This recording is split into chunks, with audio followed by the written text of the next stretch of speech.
If you care about real wartime survival knowledge that still works today, subscribe to this channel right now and leave a comment as you watch, because what you're about to hear is rarely discussed even among serious historians.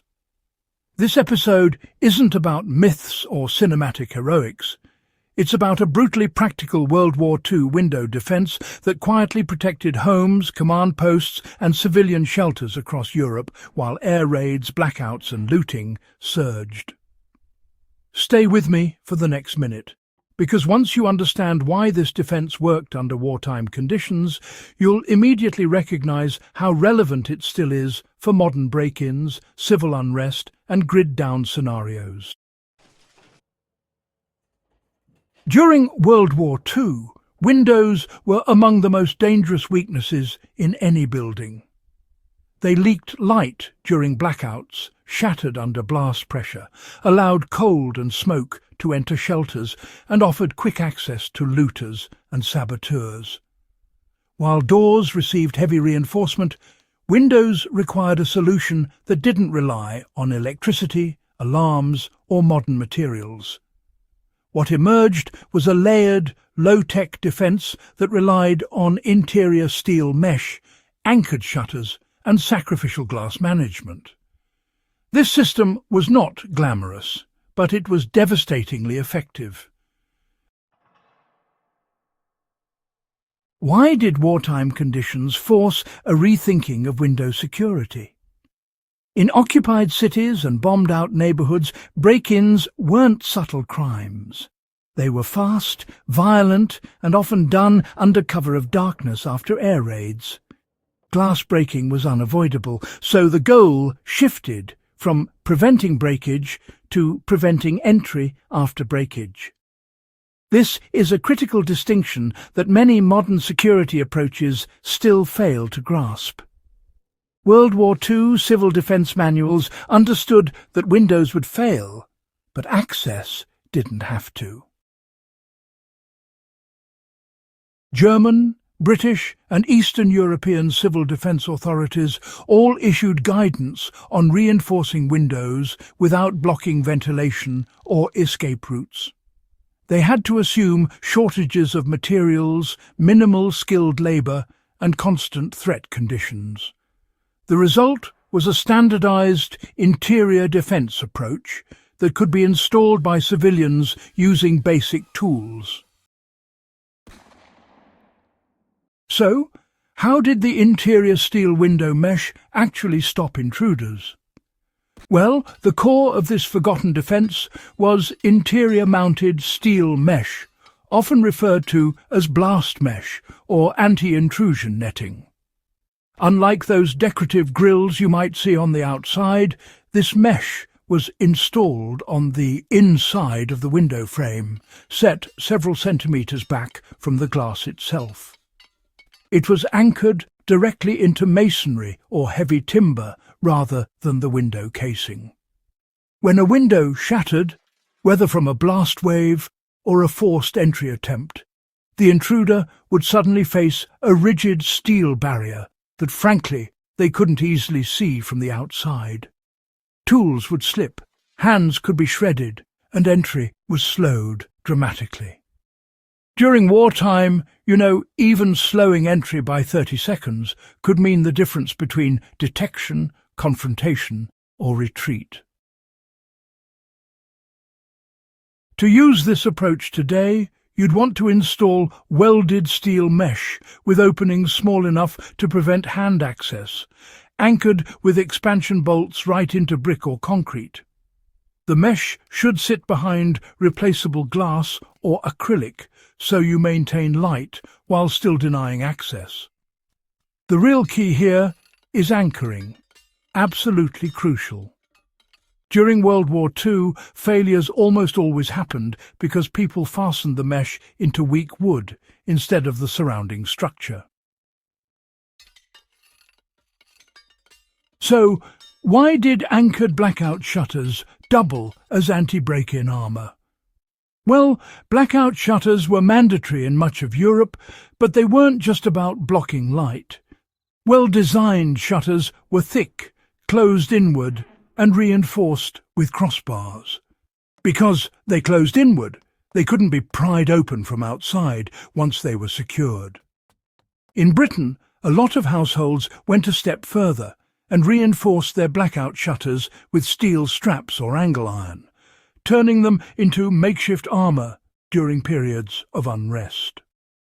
Even if the glass behind shattered, the shutter itself would remain intact, absorbing force and denying access. So, a modern application is actually pretty straightforward. Solid core interior shutters, which are mounted inside the window recess and reinforced with metal bracing, provide both thermal insulation and, of course, physical security. These shutters really ought to close flush against the wall opening, not the window frame itself, echoing those wartime designs that assumed the frames would probably fail. Now, how did sacrificial glazing prevent total window loss? Well, another often overlooked wartime technique involved sacrificial glazing. Thin panes or film-covered glass were installed with the expectation that they would break cleanly but without collapsing inward. This approach reduced flying shards and helped maintain at least partial coverage after damage. Back in World War II shelters, this meant fewer injuries and, importantly, fewer open access points after blasts.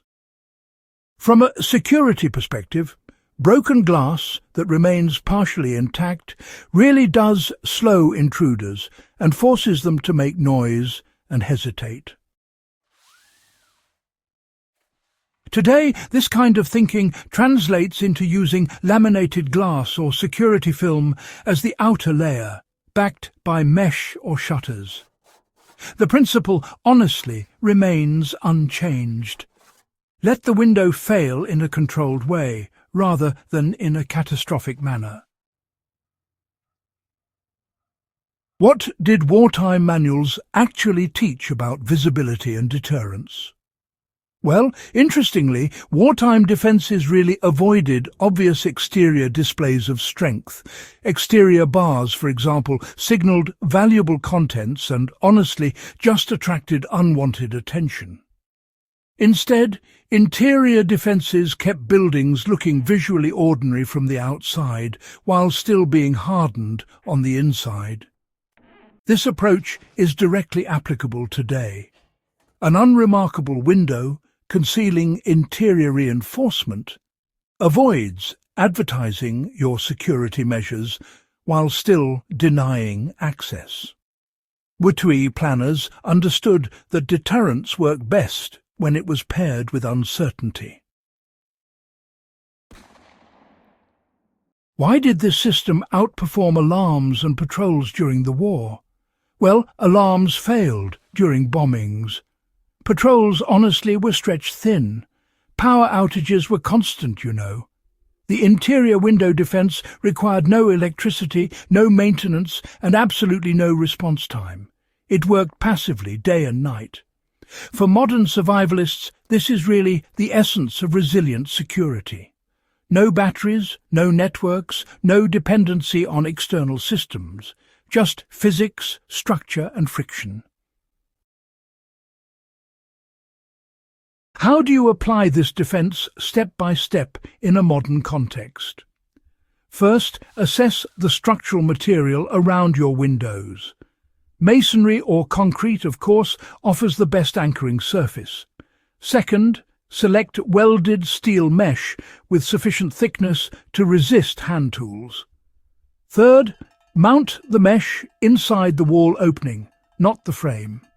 Fourth, install inward closing shutters or panels reinforced with metal crossbars. Finally, use laminated or filmed glazing as the sacrificial outer layer. Each step, you'll notice, mirrors wartime practice adapted to modern materials. None require specialized skills, only careful execution. Why does this forgotten defense still matter today? World War II produced solutions born from necessity, scarcity, and relentless testing under real conditions. The interior window defense survived because it worked when everything else failed. It stopped intruders, reduced casualties, and preserved livable space in the worst environments imaginable.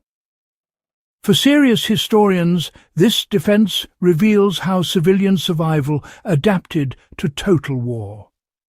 For modern survivalists, it offers a proven low-tech method to harden one of the most vulnerable parts of any structure. If you found this valuable, subscribe to the channel, share this episode with fellow historians and preparedness-minded viewers, and leave a comment with your thoughts or questions. This channel exists to preserve and pass on the kind of wartime knowledge that still keeps people safe today.